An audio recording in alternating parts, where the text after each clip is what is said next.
woke Liam up from his nap for this, and as you can tell, he's not entirely amused.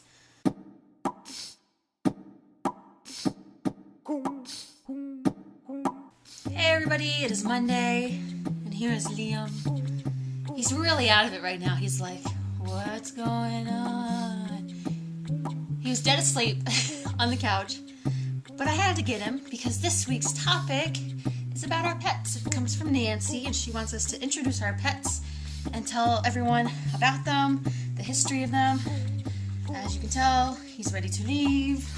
I have had Liam through most of this channel. If you've been watching for a while, you watched when he was really, really itty-bitty and when he was getting bigger and getting bigger and getting bigger. And so if you've been a long-time viewer, you know all about Liam.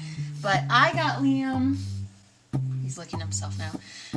I got Liam in September or August of 2010.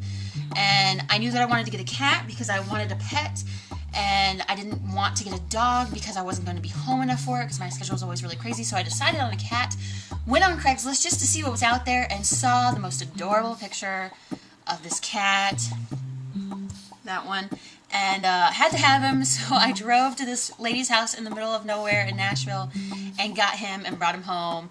Thought he was a girl, so named him Leah, and he had a pink collar and a pink bed, and found out promptly about 4 weeks later when I took him to the vet that he was a boy, and had to decide to either change his name completely or go with something close to it, and that's how I got to Liam. So he is a character. He's a little bit moody. I like to think of him as an old British man. If he was to talk, that he would have a British accent because he just seems very moody all the time, and somehow I equate moodiness with stuffy old British men. And he doesn't want to be pet. He doesn't want to be held very often.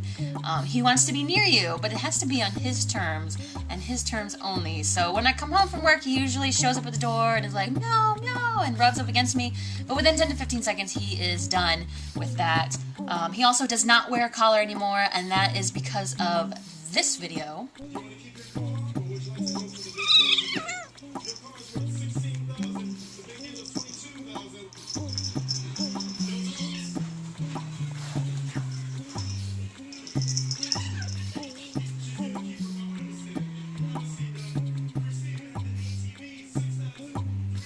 Yeah, he got over that within like a week and was good, and then tried to commit suicide by hanging himself.